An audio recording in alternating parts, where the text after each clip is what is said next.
Très bien, bonjour. Alors je vais juste présenter 2 secondes la FRC, parce que peut-être que pas tout le monde connaisse cette association de consommateurs qui a été évoquée par Monsieur Bunchu avant. Donc on est bien une association de consommateurs, on essaye d'être indépendant, en tout cas il me semble qu'on paraît indépendant et qu'on l'est aussi, parce qu'en fait notre financement vient de nos 26 000 membres qui payent 70 francs par année pour recevoir notre magazine, être défendu.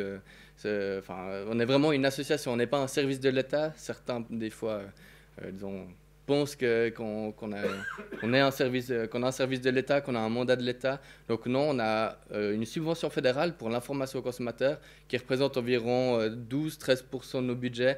La majorité de notre budget, c'est les consommateurs qui payent leurs cotisations. Donc voilà, on a une indépendance économique et il me semble en termes de personnalité aussi.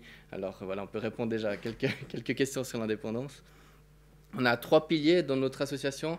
On a d'abord le conseil aux particuliers. Donc, quand vous vous êtes fait arnaquer, par exemple, vous vous adressez à nous et on essaie de vous donner des conseils, vous orienter. On a une protection juridique, donc c'est vraiment le conseil personnalisé. On a toute la partie qui est l'information. C'est là où on a une subvention, mais qui couvre évidemment pas tout. On a un magazine, un mensuel, qui paraît chaque mois, où il y a des tests comparatifs, des articles où on essaye de sensibiliser les gens à différentes thématiques, dont la protection des données. Et il y a toute la partie aussi, on va dire, lobbying, même si ça a mauvaise presse. Disons, moi, je pourrais dire que je suis un lobbyiste, c'est-à-dire j'ai envoyé mes recommandations de vote sur la loi sur la protection des données la semaine passée pour que les parlementaires aillent dans le sens d'un renforcement de la loi. Donc c'est dans ce sens-là que je dis qu'on fait du lobbying. Après, c'est pas la même chose que les assureurs qui donnent de l'argent aux parlementaires pour qu'ils votent dans leur sens. On va dire, il y a une petite différence à ce niveau-là et ça marche un petit peu moins bien, comme vous le verrez pour la loi sur la protection des données. Donc, on est ici pour parler des consommateurs qui sont face à la mise à nu de leur vie privée. C'est vrai que M. Walter était cité par M. Bunchu avant pour dire qu'il y avait une grande part d'insouciance des consommateurs vis-à-vis de la protection de données. J'aimerais juste relativiser un petit peu cet élément parce que, à mon avis, il est un peu plus complexe que ça. C'est qu'on entend souvent dire « Ah, les gens, ils s'en fichent de la protection des données ». À mon avis, on ne pose pas la question de la bonne manière. Je vais juste vous présenter quelques chiffres. Je ne vais pas être très long parce qu'évidemment, c'est rarement très intéressant les chiffres, mais juste ce qu'on reçoit, nous, à la FRC. Donc, on reçoit des témoignages de personnes. Puis en fait, on voit que depuis 2015, on a un triplement du nombre de cas. Les gens viennent de plus en plus vers nous pour nous dire, mais pourquoi cette entreprise veut mes données? Comment est-ce que je peux faire pour mieux poser? Comment est-ce que je peux demander mes données? On voit qu'il y a quand même une augmentation du nombre de cas. Moi, j'ai pas mis 2019 parce qu'on est retourné au stade de 2016, donc il n'y a plus aucun problème, je pense, c'est bon, le problème est réglé. Non, c'est évidemment un gag, mais on sent quand même que les gens sont de plus en plus attentifs à cette question. D'ailleurs, c'est un peu paradoxal, mais nos posts Facebook ou Twitter marchent très bien sur ces questions. On avait le post qui disait il y a quelques années comment éviter le partage de données entre WhatsApp et Facebook. C'était évidemment un carton. Les gens voulaient savoir comment faire pour éviter ce partage de données. Les gens étaient très attentifs. C'est paradoxal que ce soit sur Facebook que ça marche, évidemment. Mais on voit quand même les gens essayent d'avoir des outils pour mieux contrôler leur vie privée. Donc, disons, effectivement, il y a certainement une part d'insouciance, mais aussi peut-être un manque d'information là derrière. Je vais revenir là-dessus. Il y a des sondages qui ont été faits. Alors, on va passer rapidement, mais il y a différents sondages qui ont été faits, notamment aux États-Unis. On voit que 68% des consommateurs ne trouvent pas très éthique le tracking, donc c'est-à-dire la personnalisation auquel on fait face, tous les cookies, etc. 29% pensent que la personnalisation améliore les services. Vous savez, c'est toujours cet argument. Quand vous allez sur Google, n'importe quoi, si vous désactivez la personnalisation, on dit « Ah, mais les pubs seront moins ciblées, elles seront moins intéressantes, les pubs, comme si elles étaient déjà intéressantes à la base. » Mais en fait, tout ce discours là derrière qui dit « Ce sera plus intéressant votre expérience client », mais en fait, les gens n'y croient pas. Ça, c'est aussi intéressant de le voir. On voit qu'il y a 75% des gens qui trouvent inquiétant cette personnalisation, mais dans le même temps, il y a la moitié qui font rien en fait pour y remédier. 76% des gens se sentent vulnérables quand on transmet leur géolocalisation. Ça, c'est intéressant parce que dans les applications que vous téléchargez, quasiment tout le temps, vous demande votre géolocalisation, votre position, etc. Mais en fait, les gens se sentent quand même pas très à l'aise de savoir qu'il y a une personne n'importe où dans la Silicon Valley qui est en train de vous épier 24 heures sur 24. D'ailleurs, il y a eu un article du New York Times sur... Ils arrivaient à retracer le parcours de différents hauts gradés, voire même de Donald Trump dans la Maison-Blanche, de savoir qu'est-ce qu'il fait toute sa journée. Les gens trouvent ça quand même inquiétant. Tous ces chiffres, je vois qu'il y en a qui prennent des photos. Vous pouvez les trouver dans le rapport des Norvégiens sur les applications Grindr, Tinder, si jamais. Enfin, je pourrais vous donner le lien après, mais je ne les ai pas inventés, on les trouve tous dans une partie de ce rapport. Voilà. Il y a aussi une statistique intéressante. Les cookies, on dit toujours les gens cliquent sans réfléchir. Bah oui, parce qu'en fait, ils ont peu de moyens vraiment de dire non. Alors avec le RGPD, ça a un petit peu changé, mais pas totalement. Là, vous devez généralement, vous avez une grosse page qui vous dit accepter tous les cookies, et puis suivant comment vous devez paramétrer les choix, aller dans 3 pages différentes pour désactiver les cookies. Or, les gens disent, si on me demandait, est-ce que vous voulez installer des cookies volontairement, et puis sinon, il n'y en a pas, bah, les gens diraient non, évidemment, parce que ce serait le plus simple. Mais donc, quand il y a une contrainte qui vient derrière, c'est vrai que bah, les gens acceptent les cookies, c'est clair. Encore une autre étude de l'Université de Pennsylvanie. On voit que 84% des gens voudraient avoir le contrôle sur ce que les publicitaires savent d'eux, donc toute l'industrie publicitaire qu'il y a derrière, parce que c'est un petit peu ça le nerf de la guerre, on va dire. Mais en même temps, 65% des gens disent qu'ils ne savent pas tellement comment faire, ils ont peu de moyens de contrôle, et on peut bien les comprendre, et 58% sont résignés. Ça, c'est intéressant de se dire on est résigné, parce que on peut mettre en balance l'idée qu'il y a de l'insouciance, mais en même temps, les gens se disent, meuf, mais qu'est-ce que je peux y faire? Et c'est vrai que c'est très intéressant à mettre en balance avec ce qui se passe réellement. Et je vais sortir, on va dire, un exemple d'actualité, on va dire.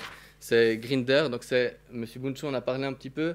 Vous avez peut-être entendu parler la semaine passée ou il y a 2 semaines. C'est une application de rencontre pour les milieux gays, mais c'était une enquête de nos homologues norvégiens qui avaient analysé le flux de données de ces applications, dont notamment Grindr, et voir en fait où partent les données, et puis les conditions générales, est-ce qu'elles précisaient bien que ces données partaient n'importe où. Donc je reprends juste les conditions générales. Donc ça, c'est les conditions générales de Grindr. Donc si on les imprime, c'est 24 pages. 24 pages en anglais, donc on dit le consommateur doit être conscient de ce qu'il fait, etc. Donc là, il doit lire 24 pages. Okay. Dans ces 24 pages, vous avez une partie qui vous dit que des tiers vont avoir accès à vos données. Donc, c'est par exemple MoPub, c'est un service de Twitter en fait qui fait de la pub. Il faut aller, ils vous disent, allez voir ces conditions de confidentialité, ces conditions générales en gros, et voyez en fait si ça vous convient. Donc, on y va. On arrive sur les conditions générales de MoPub, et là, il y a en fait les 129 partenaires de MoPub qui vous disent, allez lire leurs conditions pour savoir si vraiment c'est très intéressant. Et là-dedans, dans ces 129 partenaires, bon, on en prend un. En fait, c'est AppNexus qui partage vos données à 4259 partenaires. Donc là, en fait, on peut encore continuer à relire encore des conditions générales. Donc on est parti de 24 pages de conditions générales, on arrive à 129 partenaires, ensuite 4259 partenaires. Et évidemment, si vous êtes arrivé au bout de déjà 12 pages de conditions générales de Grindr, vous n'allez pas aller plus loin. Donc c'est là où, en fait, on peut se dire, bon, le consommateur, il est insouciant, en fait, il prend n'importe quoi, il ne s'informe pas, mais s'il veut vraiment s'informer, c'est absolument impossible dans ce cas-là de s'informer. Surtout que les conditions générales, même si on veut les lire, elles sont lacunaires et on ne peut pas y faire grand-chose. En fait, les informations essentielles qui ont été découvertes dans l'enquête de mes homologues norvégiens n'étaient pas contenues dans ces conditions générales. Voilà. Donc c'est juste une petite mise en balance, on va dire, entre, quand on pose la question au consommateur de savoir est-ce qu'il veut être traqué, est-ce que sa vie privée est importante, ben évidemment qu'il va le dire oui dans un sondage. Mais par contre, quand on voit physiquement ou pratiquement qu'est-ce qu'il peut faire pour s'y opposer ou qu'est-ce qu'il doit faire pour pouvoir s'y opposer, c'est tellement compliqué que c'est un petit peu trop facile à mon avis de dire le consommateur en fait il a qu'à choisir des bonnes alternatives parce que c'est très compliqué de savoir exactement ce qu'il peut faire. Voilà. Le petit gif un petit peu dépité. Donc, je disais, le consommateur, il est démuni parce que les informations, ben voilà, elles sont très peu claires et surtout, elles sont hyper longues. Là. Vous passez, je pense, une année à lire toutes les conditions générales et vous n'êtes même pas sûr d'avoir fini. Connaissance juridique et technique. C'est vrai que quand vous lisez ces conditions générales, c'est très compliqué. Moi, je ne suis pas juriste, donc c'est vrai que c'est compliqué à les comprendre. En même temps, je ne suis pas ingénieur ou technicien, donc c'est aussi encore plus compliqué de savoir exactement ce qui est fait de vos données. Donc, c'est là où ça devient très complexe de vous dire mais je vais accepter ou refuser telle ou telle application. C'est juste plus possible. C'est pour ça qu'on parle du fatigue du consentement, c'est-à-dire là si je devais lire mes 4259 conditions générales, d'un moment je vais basser puis me dire oh, bon bah tant pis, j'y vais. Donc c'est là où faire porter le chapeau au consommateur de dire je dois tout lire, ça joue plus. Au bout d'un moment, il n'a ni les connaissances, ni l'information qui est présentée de manière claire. Et d'ailleurs, souvent, on essaie d'éviter que l'information soit mise de manière très claire. Et on a une loi qui est, à notre avis, quand même assez faible. On a une loi qui est... Enfin, on a une loi qui est en train d'être révisée pour justement essayer de s'adapter un petit peu au cadre européen, d'avoir, on va dire, un meilleur niveau de protection. Quand je vois les débats au Conseil national actuel, la commission qui a décidé vendredi d'abaisser en fait le niveau de protection actuel, ça fait effectivement assez souci. Donc on a déjà une loi peu contraignante, on a des pouvoirs, un préposé qui a peu de moyens, puis en fait on veut encore l'affaiblir, c'est un petit peu inquiétant. Et il y a un aspect qui est quand même assez intéressant. Si vous avez tout fait juste, c'est-à-dire vous avez lu toutes les conditions générales, et puis dans ces conditions générales, on vous dit, vous pouvez désactiver le tracking publicitaire en allant dans vos paramètres Google, et puis en fait en désactivant le partage. Ce qui est intéressant, c'est que en fait ça marche pas, ça sert à rien, parce que dans les conditions de Android, ce critère de désactiver le partage, en fait c'est juste, on dit aux applications, ça serait mieux d'éviter de traquer les gens, mais techniquement ils peuvent le faire. Donc c'est pour ça que dans cette étude des Norvégiens, on voit les gens, ils ont désactivé le partage et en fait, ça ne sert à rien. Pour Apple, ça fonctionne. Alors on ne va pas peindre le diable sur la muraille, surtout que c'est 60% des consommateurs suisses. Mais pour Android, en fait, vous faites tout juste si on veut pour vous protéger. Puis en fait, ça ne sert à rien. Vos données, elles vont quand même à ces entités comme AdColony ou AppNexus, ce genre de trackers publicitaires. Donc même quand vous faites juste, en fait, vous n'avez pas vraiment les moyens de faire quoi que ce soit parce qu'on contourne votre volonté. Et puis, si vous avez un souci, vous avez vos données qui ont été, on va dire, violées, s'il y a eu un souci, en fait, c'est très compliqué d'aller en justice parce que, bon, déjà, je pense que les avocats ici verront que les juges sont peu connaisseurs du droit de la protection des données, ça coûte très cher, on n'a pas d'action collective en Suisse, c'est très compliqué et très coûteux d'aller en justice, surtout pour dire mes données personnelles sont parties, mais en fait, comment je les chiffre, c'est très compliqué d'aller plus loin. On en vient au préposé, parce que là je fais un petit peu une sorte de constat d'impuissance, on va quand même pas aller jusque-là, mais un consommateur tout seul, c'est vrai que c'est assez compliqué de faire quoi que ce soit. C'est pour ça qu'à notre avis, le préposé, il est là pour protéger les consommateurs. On peut citer quelques exemples. Donc, récemment, Clearview, on a vu qu'il y a le préposé qui a écrit aux autorités, on va dire au ministère public, aux polices, etc., pour leur dire n'utilisez pas cette application qui fait de la reconnaissance faciale. Donc on voit que c'est utile, on a un préposé qui est là pour agir. On a vu le cas de Decathlon qui avait ouvert une enquête parce que Decathlon demandait un compte client à chaque fois que vous alliez chez eux. Elzana, bon, ils ont semi-perdu le procès, on va dire, mais c'était quand même bien d'aller de l'avant sur cette application qui transférait des données, qui vous offrait des rabais, alors qu'on parle de l'assurance maladie de base qui ne devrait pas faire de bénéfices. Google Street View, où les visages sont floutés désormais. Money House, cette entreprise de solvabilité, ça c'est un aparté, mais on parle souvent de la Chine, c'est note sociale. En fait, on oublie que chez nous, chacun d'entre vous a une note de solvabilité, savoir si vous êtes plus ou moins, on peut vous prêter de l'argent ou pas. On l'oublie très souvent. Money House, c'est ce qu'ils faisaient. On leur a tapé sur les doigts, le préposé leur a tapé sur les doigts. Le préposé a gagné au tribunal fédéral, mais ces entreprises continuent à le faire. On a des CRIF, Intrum Justitia, vous n'avez peut-être pas entendu parler, mais elles ont une note sur vous et sur vos enfants. Et évidemment, à la FRC, ça nous fait hurler, on aimerait bien les interdire ou en tout cas les cadrer. Pour l'instant, ça ne marche pas très bien. En tout cas, le Conseil national ne veut pas tellement aller de l'avant. On est même en train de permettre pourquoi Money House a été sanctionné en 2014. Donc c'est un petit peu inquiétant, mais voilà, on va continuer de se battre au Parlement. Mais sachez que vous avez tous une note de solvabilité. Je vous invite à demander à ces entreprises comme CRIF ou Intrum votre note pour savoir si elle est fausse, parce que ça arrive.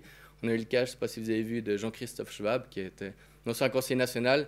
On a dit qu'il était insolvable, il n'a pas pu commander quelque chose en ligne, et puis on a dit qu'il était sous curatelle ou bien mineur, alors que bon, c'est quand même une personnalité publique. On voit vraiment que ces entreprises se trompent parfois et que ça a des conséquences concrètes sur les gens qui peuvent, par exemple, pas avoir d'abonnement de téléphonie mobile. C'est un petit peu embêtant. Cumulus Supercard, bon, on pourrait demander un petit peu plus, mais quand vous demandez vos données à Cumulus Supercard, vous avez maintenant votre profil. Est-ce que vous êtes plutôt pour le commerce équitable, plutôt pour du M-Budget, ce genre de choses? C'est intéressant de savoir qu'est-ce qu'ils pensent de vous. Alors, bah oui, le préposé, il fait des conseils individuels théoriquement, mais comme Monsieur Bunchu l'a dit, en fait, sur les 80 cas qu'ils reçoivent, à chaque fois, c'est cette réponse. Alors, bah, on n'a pas de moyen de vous aider, donc en fait, bah, débrouillez-vous tout seul. C'est un petit peu embêtant, mais théoriquement, on devrait y avoir ces conseils individuels. Et public, ça c'est vraiment, je pense, un peu plus important. C'est vrai que sur le site internet du préposé, vous avez des moyens de vous orienter quand même comme consommateur, des lettres types pour demander vos données à une entreprise, pour contester un traitement. C'est quand même utile. Effectivement, c'est pas personnalisé pour votre cas, mais souvent on arrive à trouver quelque chose. Donc, c'est toujours intéressant de demander ces données pour savoir bah, ce que les entreprises ont de vous. Ouais, voilà, j'espère que l'enquête norvégienne sur Grindr donnera quelque chose en Suisse. En tout cas, c'est vrai qu'on voit beaucoup nos homologues européens avancer, faire des grosses enquêtes sur le sujet. Ils ont le RGPD. Nous, on n'a pas grand-chose pour l'instant. Et ils vont de l'avant. C'est vrai que ça serait bien que la Suisse soit pas en retard, soit pas en fait un îlot où les entreprises pourront faire ce qu'elles veulent. Donc, le préposé, il nous semble nécessaire pour protéger les données de la population parce qu'un consommateur individuel ne peut pas faire grand-chose. Donc, bah, il faut bien qu'il y ait une autorité qui soit là. Enfin, c'est comme avoir une police. Bah, un citoyen lambda, il peut bien mettre une serrure à sa porte, mais au bout d'un moment, si les cambrioleurs ils prennent du plus lourd, bah, il faut bien qu'il y ait quelqu'un qui soit là pour empêcher ça. Les limites, bon, on en a déjà beaucoup parlé avec Monsieur Bunchu qui nous a présenté ses effectifs une dizaine de personnes, vingtaine avec les techniciens. En gros, pas grand-chose, c'est-à-dire des moyens totalement insuffisants, à notre avis, en tout cas, enfin, quand on parle de 20 personnes, ils sont peut-être pas tout à temps plein, ils doivent s'occuper de tout ce qui arrive, enfin, notamment la Libra, c'est assez amusant de se dire, bon, il n'y a pas grand monde pour s'en occuper, et des pouvoirs assez restreints, c'est-à-dire des pouvoirs de sanction qui n'existent pas, qui existeront pas non plus. On aura des pouvoirs de décision, mais avec la nouvelle loi, on ne pourra toujours pas prononcer des amendes. Quand on compare avec les Européens, c'est vrai que ça fait, on va dire, doucement rire, je pense, les entreprises. On a un soutien politique, et puis c'est un peu ça le gros problème, à mon avis, qui est absent. En fait, quand vous voyez les débats au Conseil national et au Conseil des États, vous avez peu de politiciens qui se disent que c'est vraiment un gros enjeu actuel. C'est vrai que j'imagine pour le préposé, ça doit être un petit peu embêtant d'être dans ces commissions où vous devez expliquer à quel point c'est important. En fait, tout le monde s'en fiche. Et le seul argument, d'ailleurs, enfin, c'est ce qu'on voit dans les débats au Conseil national qu'il y avait, c'était bah, en fait, c'est des contraintes pour les entreprises, donc c'est pas bien. Et puis voilà, on s'arrête là, il faut le moins de contraintes possible, on veut le strict minimum. Mais c'est vrai que c'est quand même le point le plus, je pense, embêtant, c'est que on parle d'insouciance de la population, mais je pense qu'il y a aussi des politiciens, vraiment un total désintérêt, voire le seul intérêt qu'il y a, c'est éviter qu'il y ait des prises enfin, qu'il y ait des règles plus strictes. Les seules fois où il y a des politiciens qui commencent à s'engager pour la protection de données, on l'a vu, je crois, il y a 2 semaines, là, ça m'a fait rire parce que c'était sur la vignette autoroutière électronique. Donc tout d'un coup, il y avait un UDC qui disait « Ah non, mais on va nous suivre constamment, 24 heures sur 24, on va pouvoir voir ce que fait l'automobiliste tout le temps. » Puis en fait, le problème, c'est que c'est l'État qui saura ça. Et puis en fait, quand c'est par exemple votre Tesla ou n'importe quelle application d'automobile ou bien n'importe quelle application qui vous géolocalise, là en fait, c'est bon, c'est pas grave parce que c'est pas l'État, c'est une entreprise qui serait bienveillante, contrairement à un État funaire qui serait là pour vous fliquer en fait. Et puis c'est assez intéressant de voir que dès qu'on parle d'une entreprise, bon, c'est plus ou moins bon, elle peut collecter toutes les données qu'elle veut. Et d'ailleurs, là, quand M. Ladner et M. Bunchu citaient des exemples, on parle des fiches de Cambridge Analytica, de Clearview. À chaque fois, c'est lié à l'État. Et c'est là où, en tout cas chez les politiciens, on voit qu'il y a un réflexe de se dire « Ah, l'État, il ne doit pas savoir tout ça de ses citoyens. » Par contre, dès qu'on parle des entreprises, c'est bon. On peut y aller à fond. Même d'ailleurs dans un projet de loi du Conseil des États sur la LPD, le profilage ne nécessitait pas un consentement express pour les entreprises, mais il nécessitait un consentement express pour l'État. Donc on voit qu'il y avait la même pratique, le profilage, mais l'État n'y avait pas vraiment droit et les entreprises pouvaient le faire. Donc c'est intéressant de voir qu'il y a vraiment cette dichotomie entre si l'État sait des choses de moi, c'est pas bien, mais une entreprise, on peut faire ce qu'on veut. Et puis c'est là où, dans la révision de la loi actuelle, il y a vraiment un souci, c'est qu'on défend en priorité les entreprises, certaines entreprises qui veulent rien faire, et c'est pour ça que ça avance, à mon avis, pas tellement. Et là, j'en viens quand même à une petite critique pour M. Bunchu ici présent. On a parlé du contrôle fédéral des finances. C'est vrai qu'on va dire le gouvernement et le Parlement n'arrêtent pas de dire qu'il est un petit peu trop présent dans les médias, qu'il dit un peu trop ce qu'il pense. Bah, je pense qu'on ne peut pas faire ce reproche-là au préposé. C'est qu'on aimerait bien le voir un petit peu plus. On aimerait bien le voir un petit peu plus critiquer les décisions du Parlement, du gouvernement, dire le projet de loi du Conseil national, en fait, il n'est pas bon. Celui du Conseil des États, il est juste suffisant, mais c'est encore pas terrible. Et on attendrait en fait un peu plus de simplement ouvrir sa gueule, quoi. Comme le surveillant des prix, on fait souvent la comparaison avec ces autorités indépendantes, le surveillant des prix qui a tous les mardis dans le Blick, il est là pour dire un petit peu son avis sur tout et rien. Donc c'est vrai qu'on a quand même une différence avec ces autres autorités qui sont là pour dire vraiment ce qu'elles pensent et pour, disons, je pense qu'en commission, M.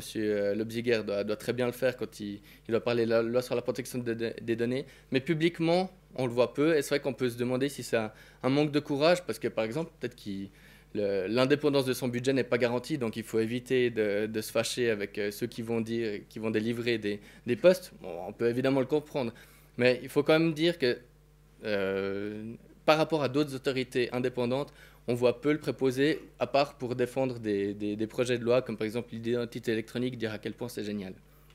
Voilà. C'était pas le but.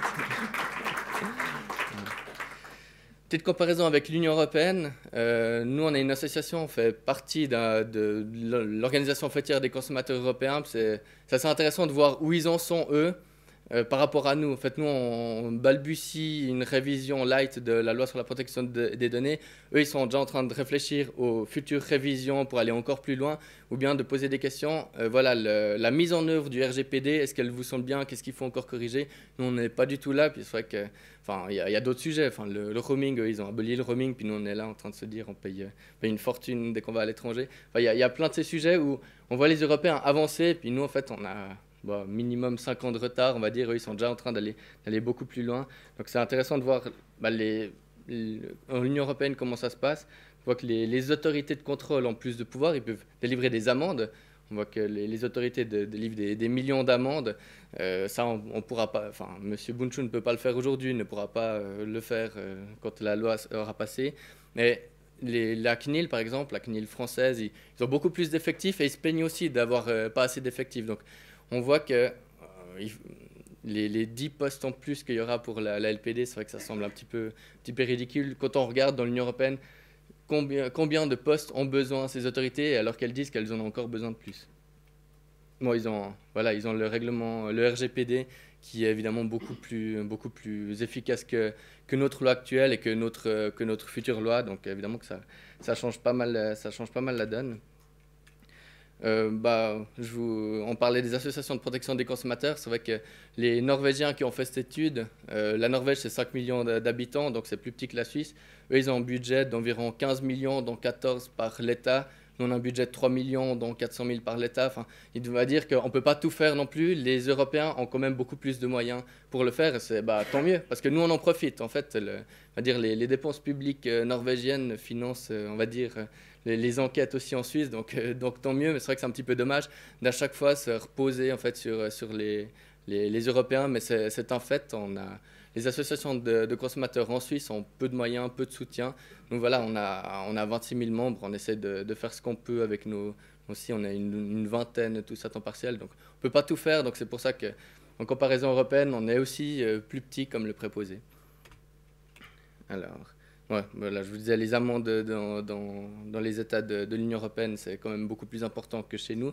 La future loi sera 250 000 francs le maximum. Dans l'Union européenne, on a, je crois, 20 millions pour les particuliers, ou bien en fonction du chiffre d'affaires, 3 ou 4%. Donc on n'a pas des plafonds totalement ridicules comme ces 250 000 francs. Vous avez aussi, par exemple, la CNIL, donc c'est Monsieur Bunchu en français, qui ont beaucoup plus de moyens pour faire des recommandations par exemple, là, ils ont sorti une recommandation sur les cookies. Comment est-ce qu'on fait pour placer des cookies destination des sites internet? Alors évidemment, c'est un peu de l'autocontrôle, mais on a quand même en fait encore plus de moyens qui sont mis en œuvre pour sensibiliser les gens, pour sensibiliser les entreprises, pour créer on va dire des codes de conduite pour les entreprises. Voilà. En conclusion, bah oui, les consommateurs ont besoin de la protection du préposé parce qu'ils n'ont pas les moyens de s'informer et de se défendre correctement. Quand on voit l'exemple de Grindr qui est en fait que la pointe de l'iceberg, c'est vrai que suite à cette enquête, Twitter via Mopub a supprimé le compte de Grindr et dit désolé, bon, c'est pas très grave, mais en fait, ils ont des millions d'annonceurs qui font exactement la même chose. C'est la pointe de l'iceberg. En fait, en tant que consommateur, on peut pas y faire grand-chose. La loi doit être révisée, mais en fait, c'est vrai que c'est moitié de la résignation, moitié on a un esprit combatif, mais c'est vrai qu'on arrive un peu à la fin de cette révision de la loi. Et à chaque fois, elle est de plus en plus édulcorée, déjà qu'elle partait de pas très loin. Disons, c'est vrai qu'on a peu d'espoir qu'on arrive au niveau de l'Union européenne, en tout cas dans un futur proche, à moins qu'il y ait tout d'un coup un énorme scandale qui fasse bouger les gens. Mais bon, voilà. Et voilà, la conclusion, c'est que le préposé a que très peu de moyens, et puis ça serait bien qu'il y en ait un petit peu plus. Merci pour votre attention.